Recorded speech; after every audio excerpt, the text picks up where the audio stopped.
Merci à vous de vous être déplacés pour cette nouvelle conférence débat dont le thème aujourd'hui est un thème d'actualité, puisqu'il s'agit de l'Europe. On va plutôt parler aujourd'hui des institutions et de leur évolution possible, puisqu'un choix a été fait depuis maintenant une bonne trentaine d'années, voire un petit peu plus, mais on s'est orienté vers une Europe pour l'instant fédérale. Or, peut-être que d'autres pistes étaient à explorer. Donc on a intitulé ce thème l'Europe fédération ou confédération. Notre invité du jour est Georges Kuzmanović. C'est un invité que je cherchais à avoir désespérément depuis un petit bout de temps, et puis les hasards de la vie ont fait qu'on a pu se rencontrer, et il a tout de suite accepté notre invitation.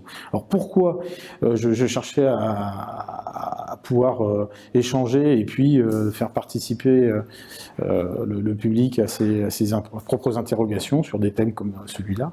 C'est tout simplement parce qu'il a un parcours de vie que je trouve assez extraordinaire, et puis parce que c'est un authentique patriote, voilà, tout simplement. Donc, ancien militaire, tu as participé à des opérations humanitaires, tu es devenu homme politique, allez, on va dire donc plutôt de gauche, mais en tout cas avec la foi patriotique chevillée au corps. On pourrait, certains appellent ça le souverainisme de gauche, mais je trouve que cette dimension sociale est particulièrement intéressante et elle manque souvent dans nos débats. Donc je vous demande déjà d'accueillir chaleureusement Georges, d'avoir accepté en plus cette invitation. Bien, bonsoir à tous, merci pour cette invitation. Comme vous l'avez souligné, nous ne sommes pas sûrement pas en accord sur tout, mais je pense que l'essentiel nous rejoint. Et avant que de commencer, je souhaiterais rendre les honneurs à quelqu'un qui nous a quittés hier, le 13 mars, l'amiral Philippe de Gaulle, à 102 ans, qui a vécu une belle vie, et une belle vie au service de la France, puisque, comme vous le savez, il fut un des premiers à rejoindre son père à Londres, dans la France libre. Il a combattu pour libérer notre pays, entre autres dans la deuxième TV, jusqu'au nid d'aigle, ainsi appelé. Tout le monde n'a pas fait comment, elle n'a pas éteint le téléphone avant de commencer, c'est un drame. Et donc il est combattu jusqu'en Autriche, jusqu'au nid d'aigle d'Hitler, et il n'a cessé tout au long de sa vie de servir la France. Donc on a, évidemment c'est le fils de Gaulle, mais du général de Gaulle, mais c'est un authentique héros national à part entière. Et il n'a cessé de défendre deux choses qui, je pense, nous unissent, malgré les divergences sur un certain nombre de sujets, c'est-à-dire la souveraineté de notre pays, de la France, et sa grandeur. Donc, voilà, Philippe de Gaulle nous a quittés. Alors, avant toute chose, je le fais régulièrement en préambule, j'ai au revers de à part le micro qui sert à enregistrer toutes les choses extraordinaires que j'ai à dire, il y a ce petit pins, comme on dit. J'imagine qu'ici, tout le monde sait de quoi il s'agit. Malheureusement, tout le monde ne sait pas, donc je profite de cette occasion de le faire à chaque fois. Il s'agit du Bleuet de France. Le Bleuet de France, c'est une association qui a été instituée après la Première Guerre mondiale,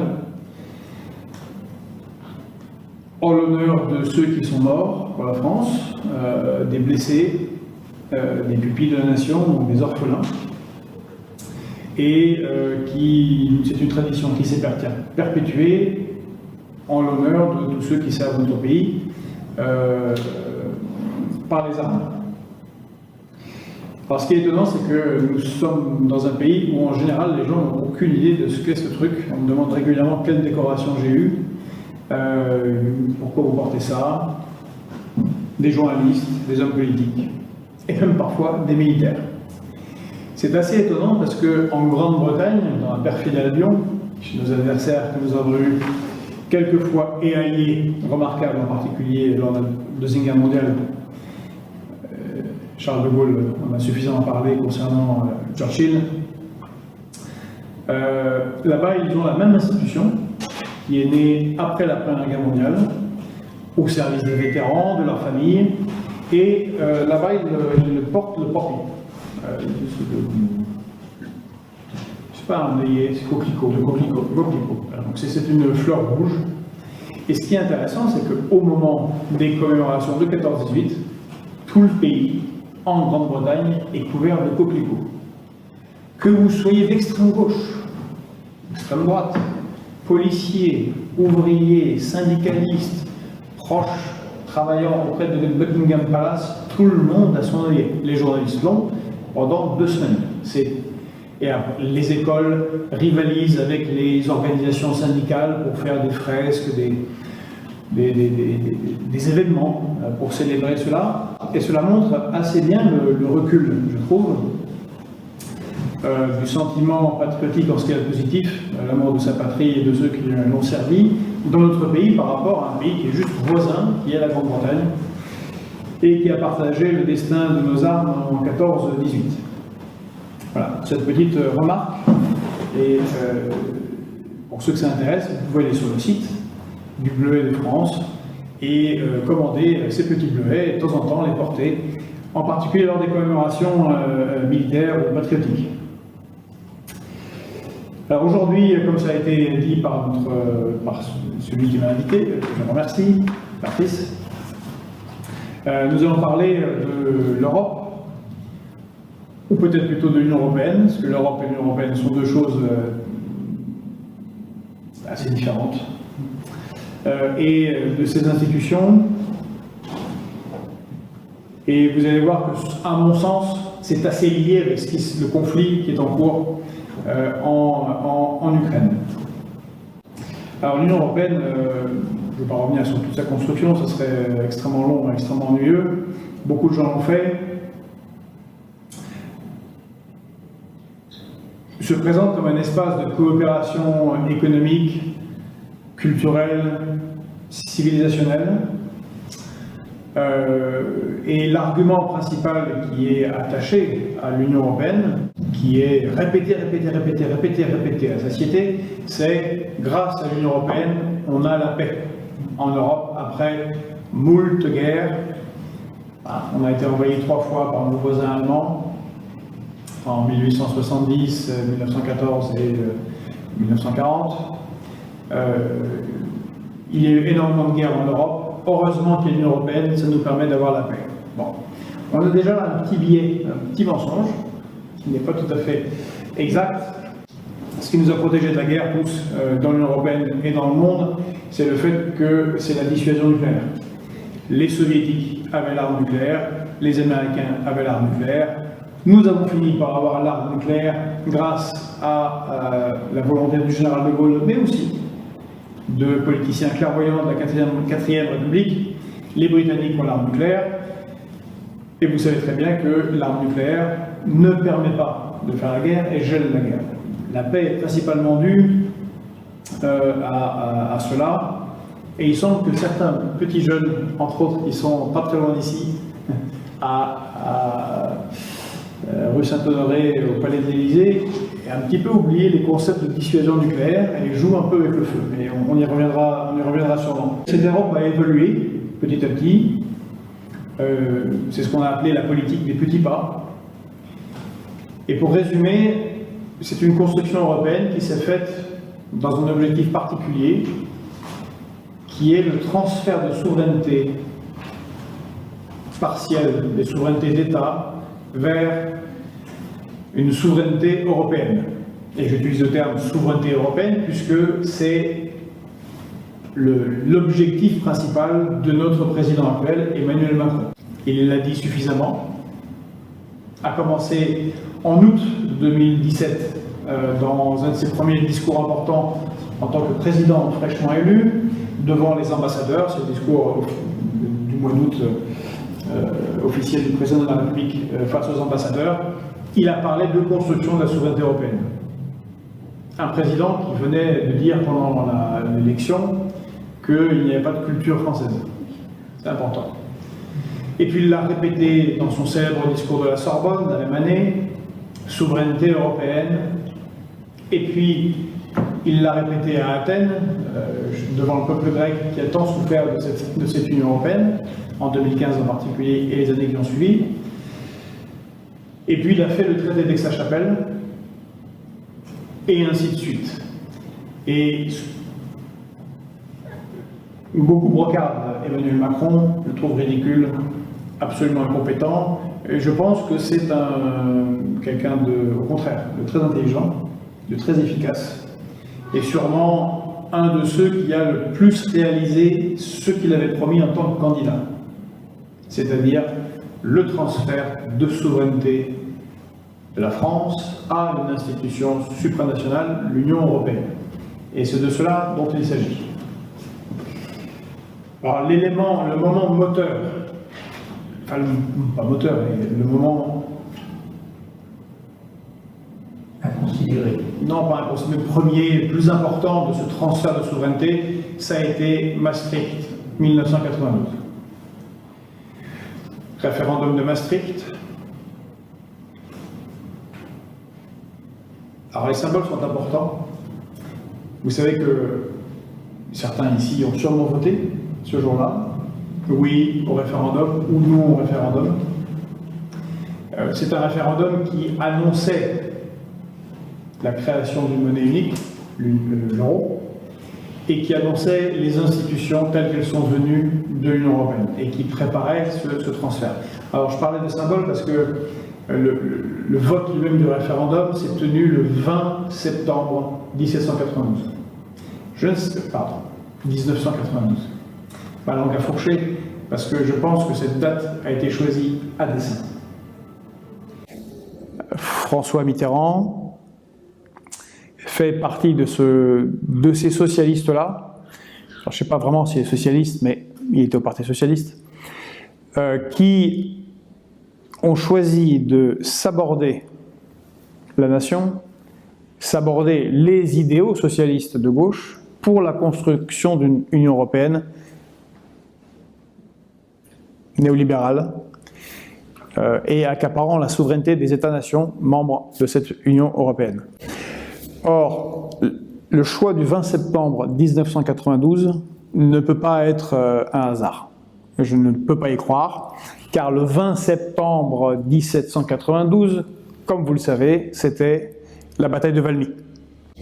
Cette bataille qui a sauvé la Révolution française, où nos combattants, ce n'étaient pas encore les conscrits de l'an 2, c'était les volontaires, avec les soldats professionnels des armées royales, ont défendu la patrie contre le prince de Brunswick qui voulait envahir, remettre le roi, fusiller les Parisiens parce qu'ils avaient manqué de respect. Et ils l'avaient fait au cri de « Vive la nation ». Il y avait deux armes, ils avaient « Vive la nation » et le canon Gribeauval. Le canon Gribeauval qui nous donnait une longueur de tir double par rapport au canon adverse et qui aura bien servi nos armées avec le Charleville 1777. Et ce sont des armes qui auront servi à Napoléon pour la suite des guerres et révolutionnaires et napoléoniennes. Mais ce qui est important, c'est ce 20 septembre 1792, 20 septembre 1992. Et Maastricht, c'est l'enterrement de la nation. C'est le début de l'enterrement de la nation française et du transfert de souveraineté vers l'Union européenne, vers Bruxelles. Et depuis, on a un processus d'accélération.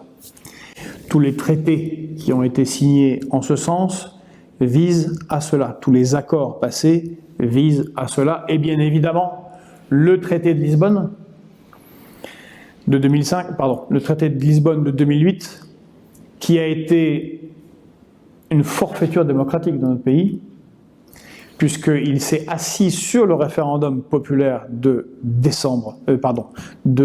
mai 2005, où le peuple avait voté non, malgré une pression politique et médiatique colossale pour voter oui, parce que si on ne votait pas oui, on aurait les 10 plaies d'Égypte. Le peuple a voté non, contre le traité constitutionnel européen, et puis dans une sorte de carabistouille gouvernementale, de gauche et de droite, puisque c'était Nicolas Sarkozy qui était président, mais soutenu au congrès de Versailles, réunissant les députés et les sénateurs par le Parti socialiste mené par François Hollande, son successeur. Ils ont entériné le traité de Lisbonne, qui, comme le disait feu notre président Valéry Giscard d'Estaing, qui avait rédigé en partie le TCE, était la même chose, à part quelques virgules qui avaient été déplacées ici et là. Donc on est déjà en vrai, si on est constitutionnaliste, dans une violation du fonctionnement démocratique et constitutionnel de notre pays. Je rappelle que l'article 3 de la Constitution de la France, c'est que la souveraineté nationale procède du peuple qui la manifeste par ses représentants ou par voie référendaire. Bon, voie référendaire, on s'est assis dessus.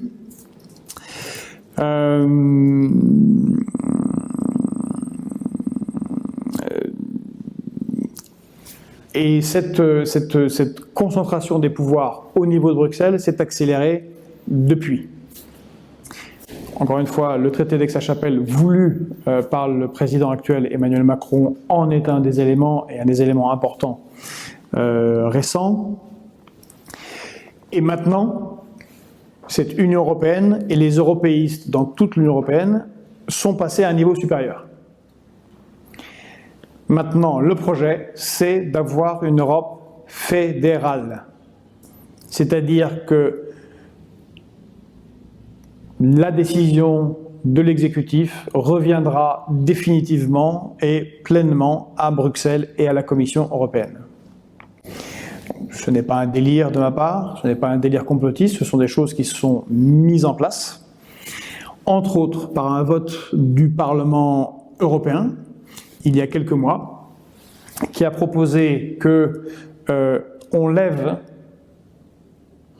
la règle de l'unanimité dans les décisions européennes et que la Commission européenne dispose de capacités supplémentaires, en particulier dans les domaines les plus régaliens, la défense et la sécurité.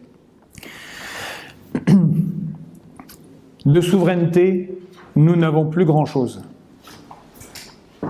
Maastricht a préparé le transfert de la monnaie, c'est fait. On ne contrôle plus notre monnaie, ni notre politique monétaire. Je rappelle que c'est un des piliers centraux de l'indépendance d'un État depuis très longtemps. C'est à Francfort, c'est la BCE, ce sont des fonctionnaires européens, principalement dominés par les Allemands. Nous n'avons plus notre indépendance et souveraineté budgétaire depuis le TSCG, voté sous François Hollande. Nous n'avons plus que fort peu d'indépendance judiciaire, puisque la Cour de justice de l'Union européenne et la Cour européenne des droits de l'homme s'imposent alors qu'elles ne devraient pas. En tout cas, s'imposent sur la France, puisque l'Allemagne, qui est un peu plus indépendante grâce à sa Cour suprême de Karlsruhe, résiste beaucoup plus que nous à ses entraves à sa souveraineté, mais s'impose de plus en plus à nous, et font qu'on ne peut quasiment pas faire grand-chose. On sait que depuis 20 ans, 80% des lois votées à l'Assemblée nationale sont des mises en conformité de la législation française par rapport aux directives européennes. Donc il ne nous reste plus grand-chose. Il nous reste, nous, la France, un élément important de souveraineté qui est notre défense, et bien évidemment la dissuasion nucléaire. Nous faisons partie des 3-4 nations qui avons non seulement l'arme nucléaire, mais les vecteurs, en particulier sous-marins nucléaires, lanceurs d'engins, SNLE, nous en avons 4, qui nous donnent une réelle autonomie stratégique par rapport aux autres acteurs internationaux. C'est à peu près ce qui nous reste, et on voit que cela aussi est en transfert. Et c'est fort logique. Si on fait une Europe fédérale, dont le gouvernement serait à Bruxelles, on ne peut pas avoir un seul pays qui dispose de la frappe nucléaire, ça n'a pas de sens. Les États-Unis sont un État fédéral, ce n'est pas l'Illinois ou la Géorgie qui dispose de la frappe nucléaire, c'est Washington. Et c'est bien normal. Donc c'est à cela qu'on nous prépare, et depuis, assez discrètement au début, mais depuis 2021, Emmanuel Macron, et puis renforcé après par Olaf Scholz, prépare ce transfert de souveraineté. Donc je vous ai dit, il y a eu ce vote au Parlement européen. Alors le Parlement européen, c'est quoi? Pas grand-chose, il n'y a pas énormément de pouvoir, mais quand même. Symboliquement, c'est quelque chose. Et puis il y a eu un vote en catimini. Je ne sais pas si vous en avez entendu parler.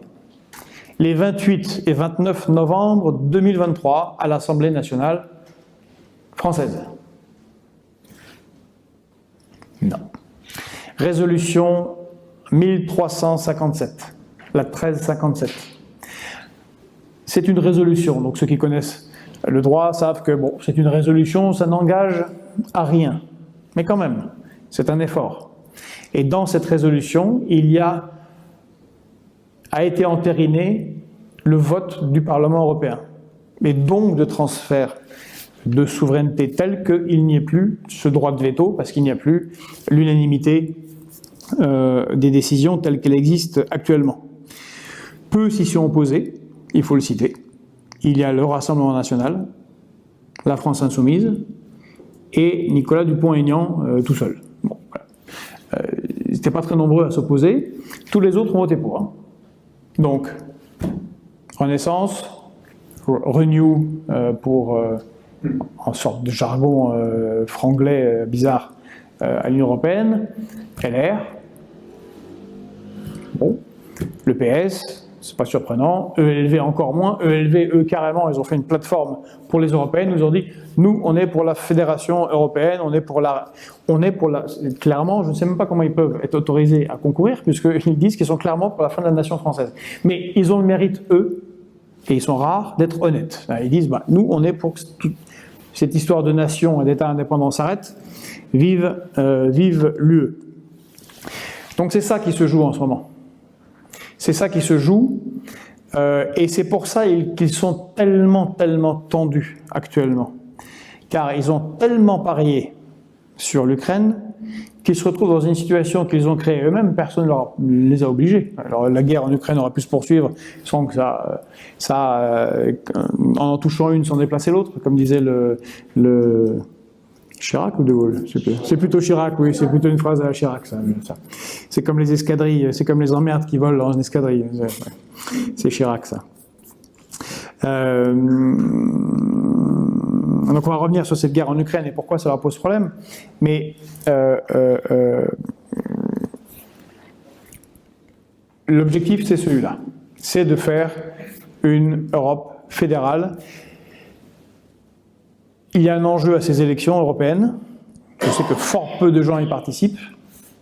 Et malheureusement, y participent très fortement les européistes, ce qui fait qu'ils ont relativement un poids beaucoup plus important que les autres, et en particulier que les catégories populaires françaises qui sont plutôt résistantes à tout cela, et qui sont parmi les plus résistantes. Mais voilà, on a cette élection le 9 juin, l'élection européenne, et ce ne sera jamais dit, mais ce sera le sujet principal. La suppression du droit de veto des États sera le sujet central, en vérité, de cette élection, car ils le mettront en place avant. Et comment je le sais? Je ne suis pas devin, et je vais régulièrement sur un site particulièrement ennuyeux, qui est celui de l'Union européenne. Je vous incite à le faire, c'est très intéressant, car le 20 décembre dernier, 2023, 5 jours avant Noël, c'est bien, c'est pratique, puisque bon, personne ne va regarder les sites de l'Union européenne. 5 jours avant Noël, il y a des cadeaux à faire, on prépare le réveillon, on pense aux familles, qui vient pas. Enfin bon, on n'est pas du tout dans ces histoires alambiquées d'Union européenne. Eh bien, ils ont clairement écrit que ces dernières années a été l'occasion d'un moment, les termes sont importants, un moment démocratique tel que l'Union européenne n'en a jamais connu. Alors quand vous lisez ça, vous dites quoi? Quel moment démocratique? Il faut des référendums? Ah, ils écrivent ça.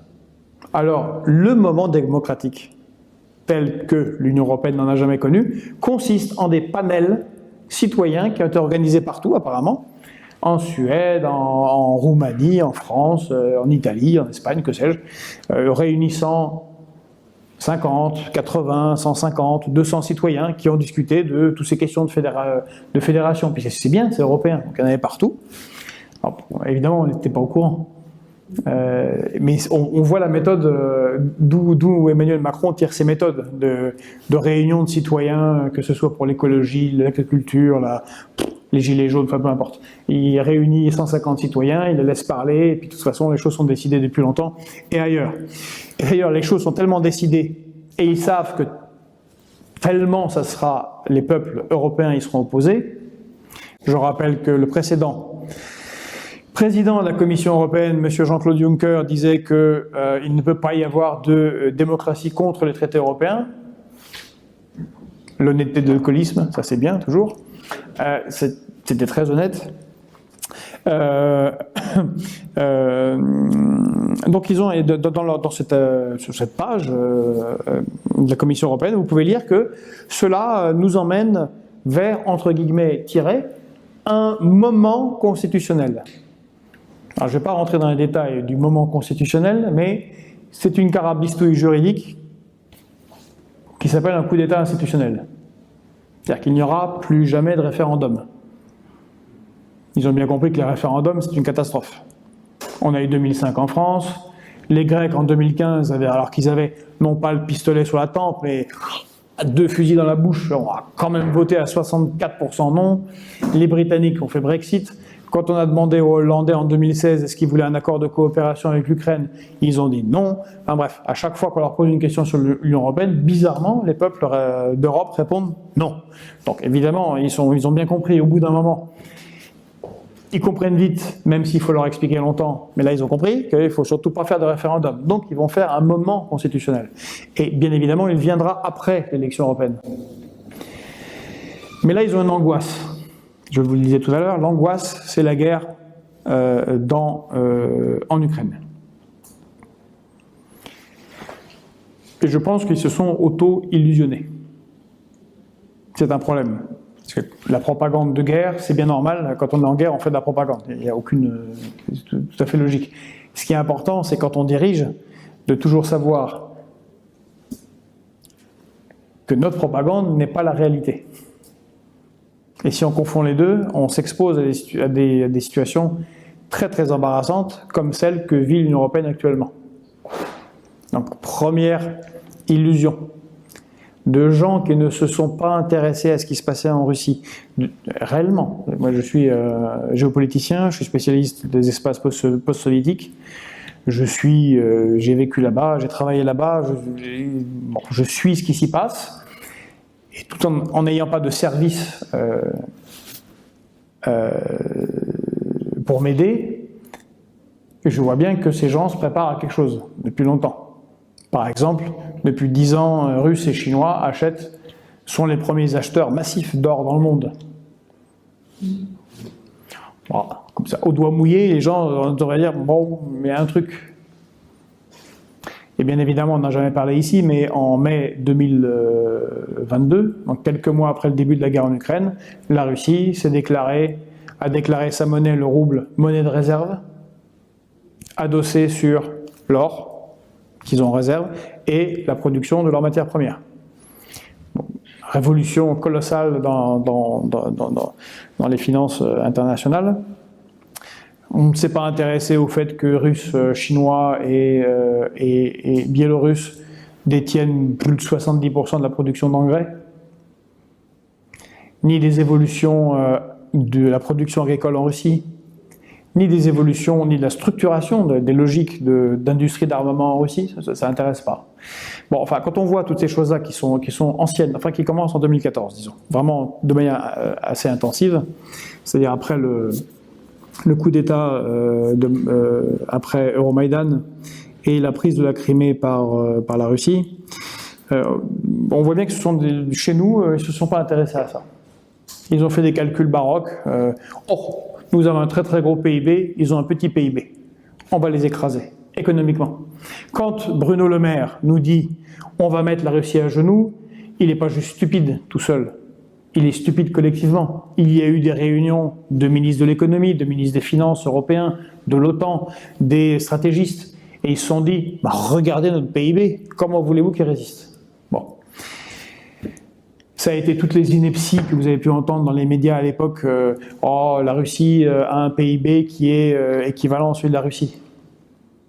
La Russie a un PIB qui est équivalent à celui de l'Espagne. Alors, il se fait que j'ai étudié un peu l'économie. Ce qui est intéressant dans le PIB, c'est la structuration du PIB. Pas seulement le volume, parce que le volume peut être amplifié sans réalité concrète. Or, la structure du PIB de l'Espagne, j'avais fait un article à ce moment-là, est principalement basée sur le tertiaire, le tourisme, la finance, puis après l'agriculture et un peu d'industrie. À peu près comme nous, c'est en dessous des 10%. La structuration du PIB de la Russie est sur la vente de matières premières, à commencer par énergétique, l'industrie lourde, l'armement. Alors quand la mondialisation est heureuse et tout va bien et contrôlée par l'Occident, c'est plus sympathique d'être en Occident parce que c'est un PIB, c'est ce que Emmanuel Todd dit, c'est des avocats payés très richement, c'est un système de santé qui est très cher, c'est tout un tas de services financiers qui sont bien pratiques, mais quand commence la guerre, tout ça, c'est sculpter l'air chaud. La réalité, ça devient qu'est-ce que vous pouvez mettre comme essence, comme acier, comme char, et c'est ce qu'on voit actuellement. Ça a été la première désillusion. Bon, puis en plus, on sait que la Russie s'est préparée avec la Chine pour avoir des systèmes pour contourner SWIFT, s'est préparée de tout un tas de manières. Ça ne les a pas intéressés, donc ils se sont dit, bon, ils vont s'effondrer très vite. Ils ne sont pas effondrés très vite, économiquement. Et c'est là qu'ils ont piégé l'Ukraine, petit aparté. Parce que 4 jours après le début de l'invasion de l'Ukraine par la Russie, le 24 septembre 2022, Volodymyr Zelensky lance les négociations, 4 jours après, qui aboutissent au mémorandum d'Istanbul, où il y avait une sorte d'accord que va casser l'OTAN, c'est-à-dire les États-Unis, en particulier les États-Unis et la Grande-Bretagne, avec Boris Johnson qui va aller à Kiev et qui va dire non, vous signez pas, vous continuez, on va vous fournir en armement. Il faut que vous teniez bon. On va les écraser économiquement. Bon, plouf. Les seuls qui ont tenu l'accord, c'est les Ukrainiens jusqu'à maintenant. Non seulement ils ont tenu 6 mois, mais il fait 2 ans qu'ils tiennent, dans une situation catastrophique pour eux. Énormément de morts, destruction du pays, destruction des infrastructures. Bon. Et là arrive la deuxième illusion. Comme on est si beau et si fort, on va pouvoir envoyer suffisamment d'armement pour contrer ces Russes. Et bien là, on se rend compte que 40 ans de néolibéralisme, de délocalisation, de réduction de nos capacités militaires font que on ne peut pas réellement faire grand-chose. Et puis pour les experts, la transformation, en particulier pour nos armées, d'un système un peu rustique, un peu agile, en matériel OTAN, nous a tous complètement paralysés. Ce sont des machins lourds, avec beaucoup d'électronique qui demandent énormément de logistique, d'entretien. Et là, on est dans des batailles, dans des situations réelles de combat, avec une armée russe qui, elle, a fait des choix que certains en France ont défendus. Des généraux, je me souviens quand j'étais à l'école militaire, on en riait, certains en riaient, ils étaient mis de côté, mais ils disaient « Oh, mais si un jour il y a une guerre conventionnelle de haute intensité, nous produisons des matériels trop compliqués, trop chers, qui demandent trop d'énergie, alors qu'en face, ils ont des trucs des années 70 qui peuvent produire en masse. » C'est QFD. Bon, évidemment, ils ont produit certaines choses de haute technologie. Les missiles longue portée, hypersoniques, certains avions, certains systèmes de brouillage électronique. Mais le gros de l'armée est quand même très très old school. Bon, pareil, on n'y a rien vu et là on se retrouve dans une... nous on n'a rien fait, hein. Je crois pas, vous non plus, moi non plus. Il se retrouve dans une situation très compliquée et qui a été clairement résumée par le pape François. Le Vatican n'a pas d'armée, comme disait Staline. Le Vatican, combien de divisions? Ouais, 0. Par contre, le Vatican a un des meilleurs systèmes de renseignement au monde. On ne le sait pas trop, mais il a un très bon système de renseignement.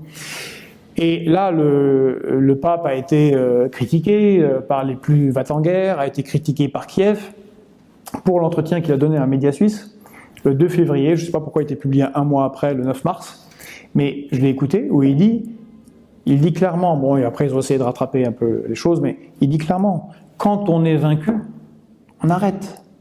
C'est pas la peine d'entasser les morts sur les morts et de voir encore plus de défaites. C'est malheureux. Donc il fait son boulot de pape. Le pape, c'est pas un général. Il essaye que ce soit la paix et que les choses qu'on aille à la table de négociation. Or, c'est ça la situation actuelle. La situation actuelle, c'est une Russie qui ne s'est pas effondrée économiquement. On pourra dire malheureusement, c'est comme ça.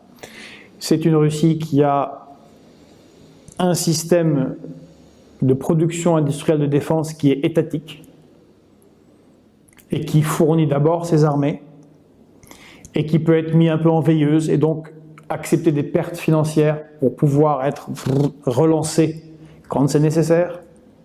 Alors que nous avons des systèmes mutualisés au niveau européen à la demande de l'Union européenne, très privatisés, avec des entreprises qui produisent du matériel autant compatible, lourd, cher, destiné à la vente.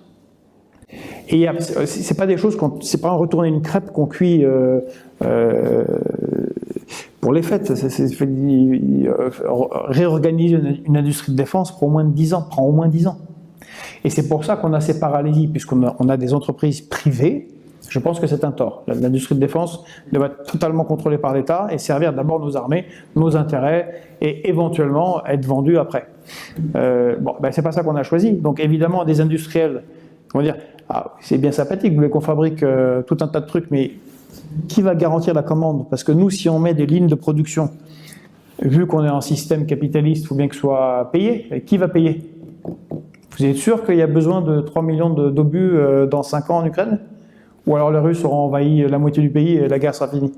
Parce que nous, on va se retrouver avec un tas d'obus sur les bras, qui va nous les acheter? Voilà.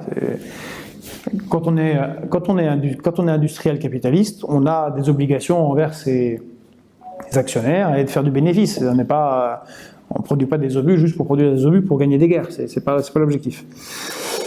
Et donc, il se retrouve dans une situation très compliquée où on pourrait avoir un effondrement ukrainien. Car là, la situation, vous l'avez vu, c'était une guerre d'attrition, beaucoup de pertes du côté ukrainien, un enfoncement du front à plusieurs endroits, Avdiivka, mais d'autres.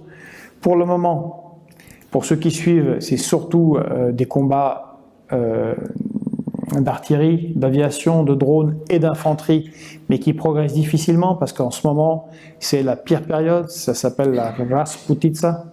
C'est des boues abominables. Là, Moscou est toujours sous la neige. Bon, l'Ukraine est un peu au sud, mais c'est la fonte des neiges, il y a des pluies, c'est dégueulasse. Rien ne roule. Toutes les guerres, ça a été comme ça. La Deuxième Guerre mondiale, les Allemands sont embourbés totalement dans ces périodes de l'année. Ça avance pas. Et de toute façon, il y a les élections présidentielles pour les Russes là, ce week-end, premier tour. Poutine va gagner, de toute façon, c'est pas le sujet. Mais ils vont attendre que ça sèche et ils vont y aller. Or, nos européistes se sont mis dans une situation horrible. C'est qu'ils veulent faire la fédéralisation et l'Ukraine sert de bouc émissaire, c'est ça, expiatoire, biblique, avec ces constructions absurdes qui correspondent à rien à la réalité de la géopolitique, le bien, le mal, nous, eux, on défend nos valeurs. Et donc, ils se servent de la guerre en Ukraine pour dire, il faut... vous voyez, c'est horrible, les Russes, ils vont nous envahir, ils vont vers la Pologne, les chars sont à la porte de Bercy, ou presque. Il faut absolument, vite, qu'on s'organise ensemble, dans l'Union européenne, en fédération. Et c'est ça l'objectif. Si on regarde concrètement, actuellement, ce que fait l'Union européenne avec l'Ukraine n'a aucun sens. Ni pour les Ukrainiens, ni pour l'Union européenne. Les effets des sanctions nous touchent principalement, sabordent nos économies, en particulier l'économie allemande. On est à des milliers et des milliers d'entreprises qui sont fermées, ça touche nos entreprises en France, il y a des délocalisations en Allemagne, ça n'a aucun sens. Mais si on regarde sous l'angle de la construction fédérale, qui est leur objectif, et je vous rappelle que Mitterrand, lui, a sacrifié non seulement l'indépendance de la France, mais le socialisme. C'est quelque chose quand même, pour des gens de gauche, d'abandonner le peuple. La droite, elle a abandonné la nation, c'est pas grave. Ce sont des gens qui ont déjà accepté d'abandonner des choses lourdes, importantes dans chacun de nos pays, et spécifiquement pour la France. Allez, une crise de plus, des pauvres en plus, des problèmes en plus, des fermetures d'hôpitaux en plus, c'est pas grave, on a déjà sacrifié beaucoup, sacrifions encore. Faisons l'Europe fédérale, souveraineté européenne. C'est ça le truc. Bon, et puis si en plus il y a des gens qui meurent en plus là-bas, que les Russes prennent Odessa, en vrai on s'en fiche. Enfin, on s'en fiche pas, mais eux s'en fichent, en vérité. Et c'est à ça qu'on fait face, et c'est pour ça que cette élection européenne est si importante. Et moi, nous, on va se mobiliser pour y participer. Alors, dans le cadre d'une liste qui s'appelle Nous le peuple, une liste qui se veut transpartisane, dans une logique du Conseil national de la résistance, parce qu'on est dans cette situation-là actuellement, qui réunira les bonnes volontés, et hors, encore une fois, des cadres partisans, parce que je pense que ce n'est pas ce que le peuple veut actuellement. Et on va utiliser tous les canaux possibles, et donc c'est pour ça que je vous remercie pour cette invitation, de parler de cela. C'est ça qui va se jouer. Peu importe le coût, peu importe l'effondrement de l'économie européenne, peu importe l'inflation, peu importe une dette délirante des États, en particulier de la France, des entreprises et des particuliers, qui est équivalent à celle de la dette de l'État. Peu importe le ridicule sur la scène internationale, peu importe qu'on soit éjecté de toutes nos sphères d'influence, on va construire l'Europe fédérale. C'est ça l'argument central qu'ils vont mobiliser. Et en gros, sur ce sujet, voilà ce que j'avais à vous dire, c'est ça l'enjeu, c'est ça l'objectif. Et si on est attaché à ce pays, qu'on soit de gauche républicaine, ce qui est mon cas, qu'on soit de droite, qu'on soit plus traditionnaliste, qu'on soit plus ou moins conservateur, si on est attaché à ce pays, il faut absolument s'unir sur ce combat essentiel. On verra après, il y a plein de sujets où je pense qu'on est en désaccord, mais ce sujet il est essentiel. S'il n'y a plus de souveraineté, on peut aller à la pêche. Voilà. Et laisser des gens non élus, dans un système pas réellement démocratique, décider de notre destin. Et sur ce, je vous remercie. Est-ce que vous ne pensez pas qu'ils vont nous voler justement cette élection, dans le sens où ils vont trouver des contre-feux pour justement nous détourner du vote? Le contre-feu, je pense, qui devrait arriver prochainement, c'est celui de la fin de vie. Hein. Je crois qu'il y a un débat, il y a 1 ou 2 semaines avant le... Voilà, donc un mois avant, parce qu'ils sont très forts pour ça.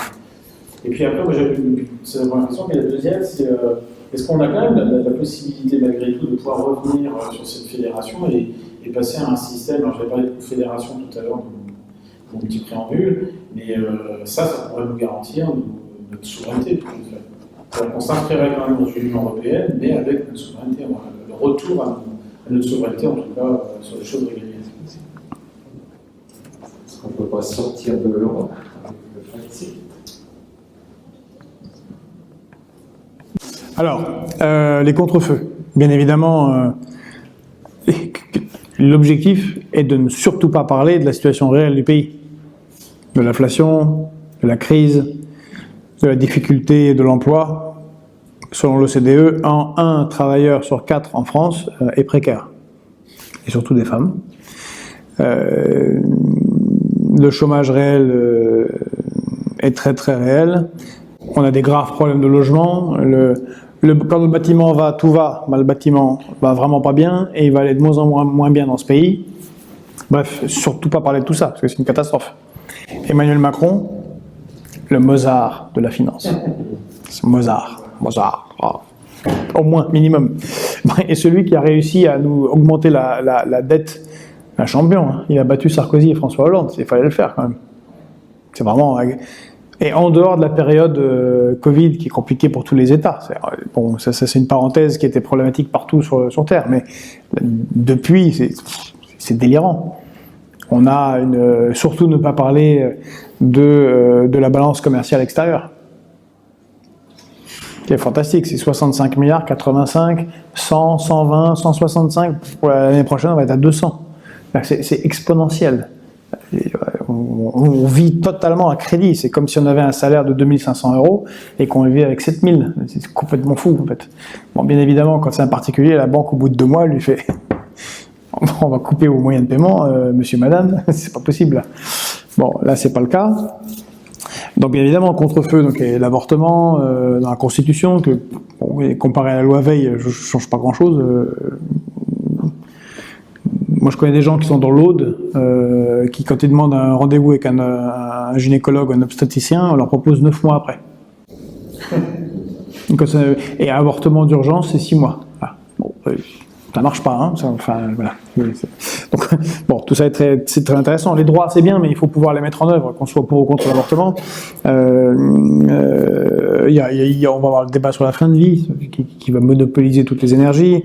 On a eu l'école. Bon, tout va être utilisé pour surtout pas parler d'économie. Et puis il y a la guerre, la meilleure contre-feu. Toutes les rodomontades, les délires d'Emmanuel Macron. Je dis délire, on est dans le délire, là. Parler d'envoi de forces militaires françaises, de toute façon on en a déjà sur place. Mais de la manière dont il en parle, puis là le Canard enchaîné a dévoilé ce qu'il avait, je ne sais pas si vous avez entendu ça. C'est complètement incroyable. Il a dit à une réunion, ils sont en difficulté, cette année, je vais être obligé d'envoyer des gars. Donc, c'est des maris, hein. Des femmes mariées avec des enfants à Odessa. C'est lunaire. C'est le b.a.-ba de l'école de la dissuasion nucléaire. Vous pensez qu'il est vraiment intelligent? Parce que vous avez dit tout à l'heure qu'il était très intelligent. Je pense qu'il joue avec le feu. Je ne pense pas qu'il ne sache pas qu'on ne fait pas d'affrontement conventionnel direct entre deux nations nucléaires. C'est vraiment le minimum du minimum. Et puis si vraiment il ne le sait pas, normalement il y a des gens qui l'entourent qui disent c'est un petit peu compliqué quand même. Hein. La Russie a 6000 têtes nucléaires. Nous, on a entre 3 et 7 jours de munitions pour faire une guerre conventionnelle. Ça va être compliqué. Il y a beaucoup de courtisans autour de nous. Il y a beaucoup de courtisans, mais de temps en temps, il y a des généraux, comme le général Pierre de Villiers, pourtant qui n'est pas le plus... non, mais le plus brave. Il a un peu résisté, d'ailleurs c'est le premier qui lui a résisté. Je vous rappelle ce qu'avait dit le général Pierre de Villiers. Hein, c'est pas lui qui l'a dévoilé, je ne sais pas quel député a dévoilé ça, je crois que c'est un député de la France Insoumise, a dit publiquement ce qu'il avait dit dans une réunion à huis clos. Donc, il n'est pas fautif, puis de 2, il a répondu aux questions que posaient les députés. Il a dit, mais on nous demande de faire ça, ça, ça et ça, et d'être prêt pour cela, c'est pas possible. On a de l'argent pour ça. Ou ça, ou ça. Rien de plus. Et puis je l'ai connu, c'était mon commandant en Afghanistan. Donc, voilà, le commandant de nos forces en Afghanistan quand j'y étais.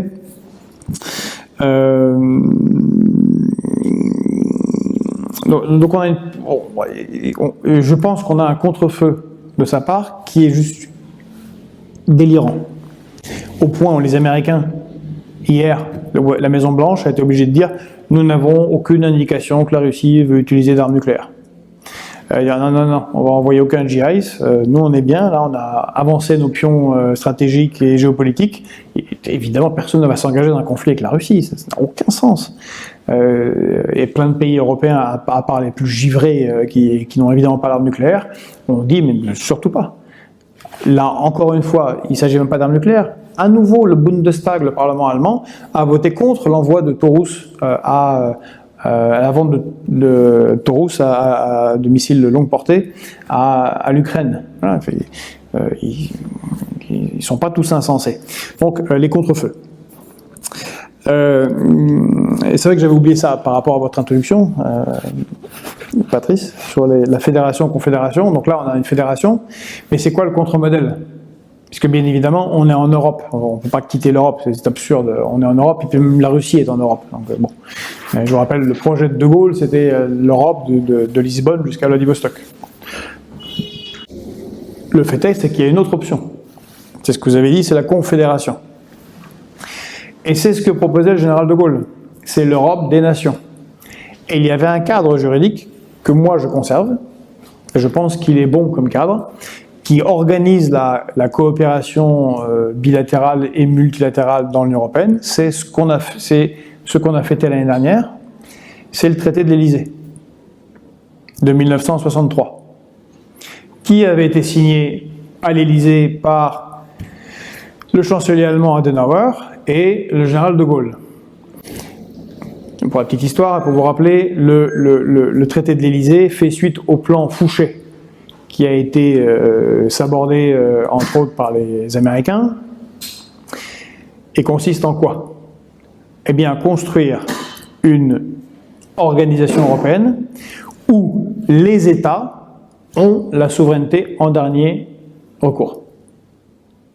Et qui, ça c'était le traité tel qu'il a été signé à l'Élysée, n'incluait pas ni le GATT.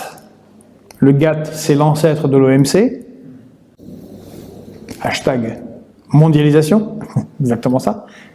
Refus de la mondialisation, en tout cas de cette mondialisation-là. 2, refus de l'OTAN.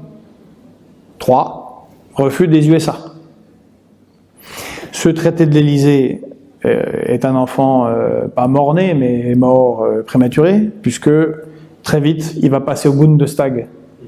Et là, sur la pression des États-Unis, ils vont rajouter, dans ce qu'on appelle le préambule du traité de l'Élysée, le GATT, l'OTAN et les États-Unis. Bon. Donc, oui, à la Confédération. Donc, la Confédération, à la différence dans la Fédération, les États membres perdent leur souveraineté ultime. Dans une confédération, c'est une association où chaque État membre conserve sa souveraineté dans tous les domaines. Et où la loi nationale, si elle est meilleure ou plus dans l'intérêt du pays, prévaut sur les accords collectifs, locaux, européens. Donc bien évidemment, nous sommes je pense que c'est ça la bonne solution, car de toute façon, on ne va pas être totalement séparé des autres pays européens, ça n'a aucun sens. Ce qui rejoint votre question sur le Frexit, ce qui encore une fois est un horrible anglicisme.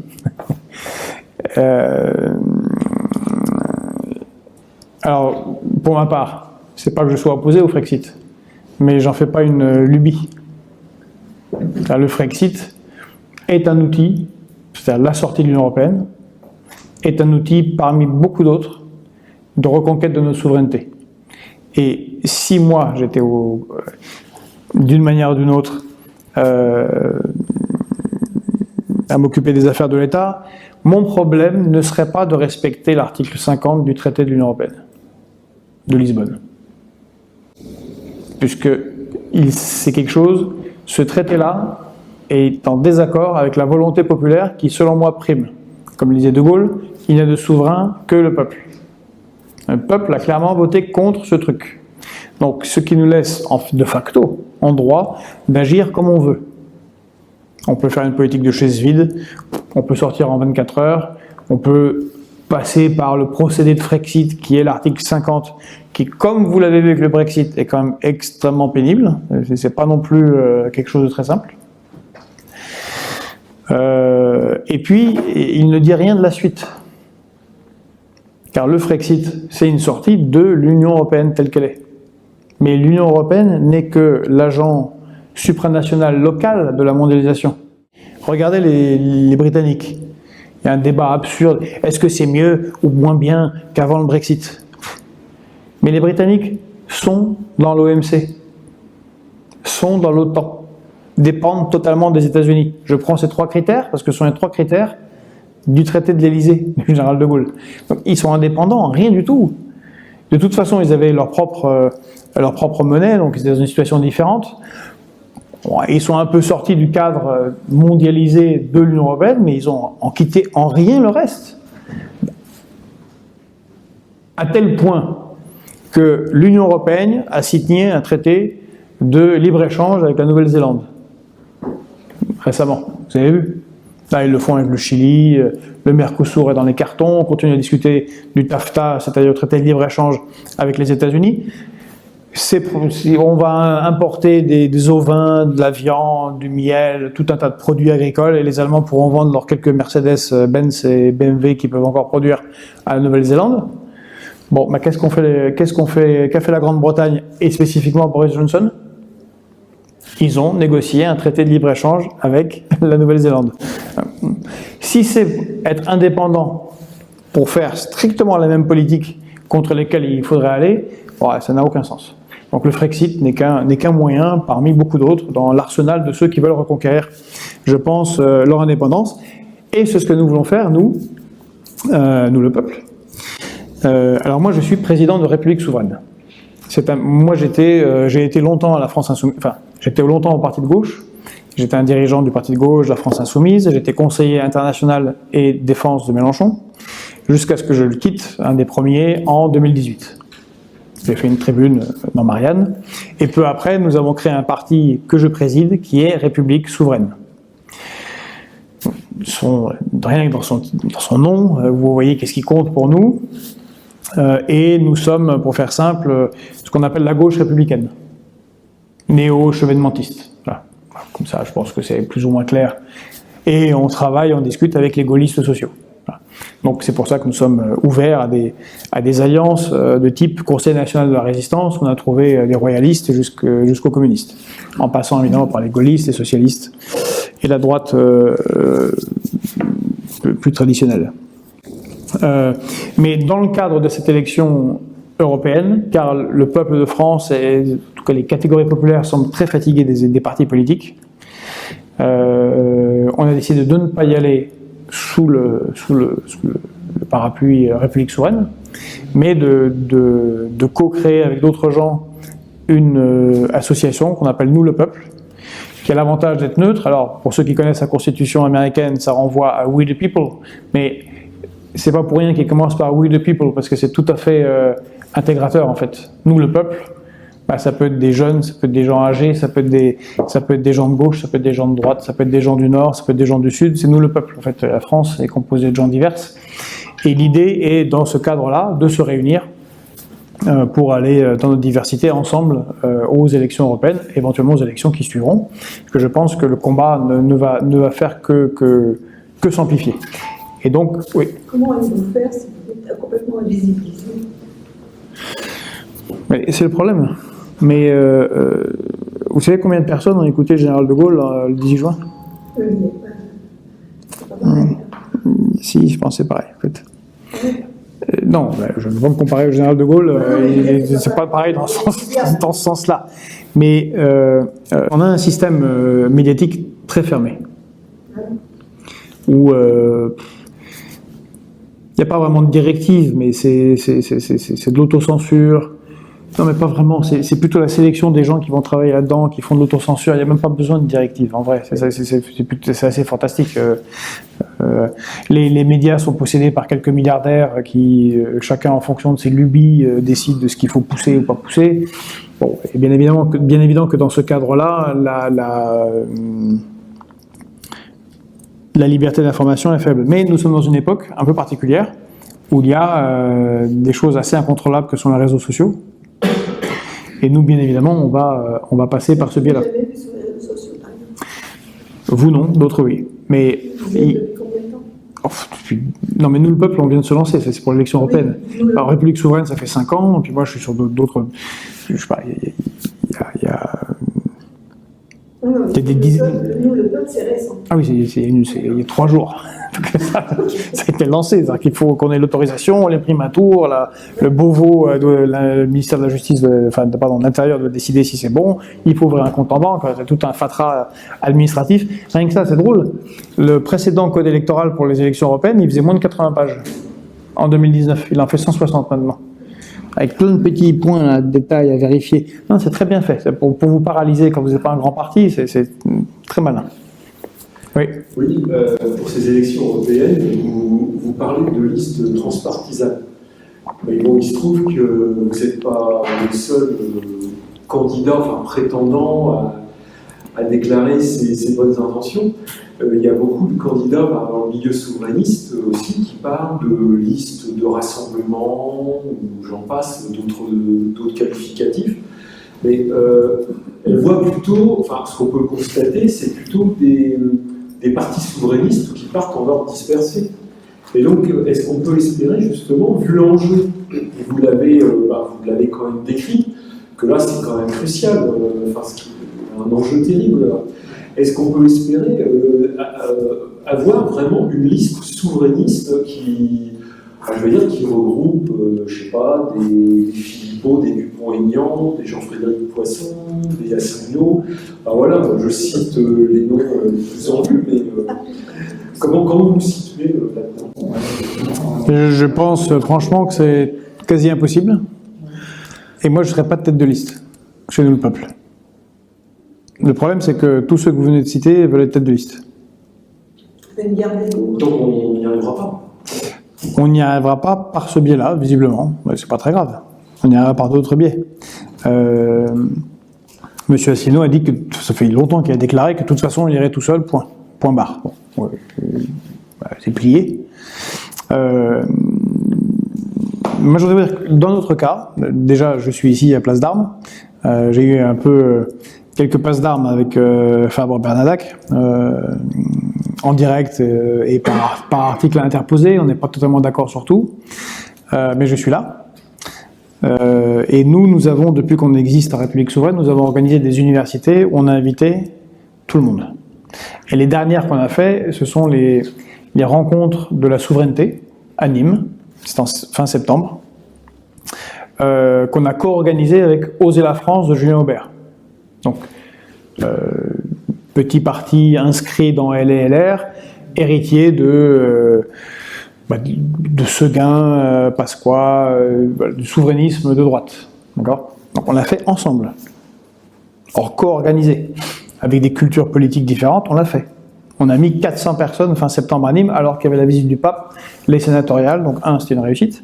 Et puis, c'est allé de Nicolas Dupont-Aignan jusqu'à des figures de la France Insoumise, qui sont partis de la France Insoumise, mais qui étaient responsables du programme, qui étaient la direction, en passant par donc les gens de Julien Aubert, par Henri Guénaud, Marie-Françoise Bechtel, des chevènementistes. Enfin, on avait tout le spectre de gens qui... Et donc, on fait ça déjà.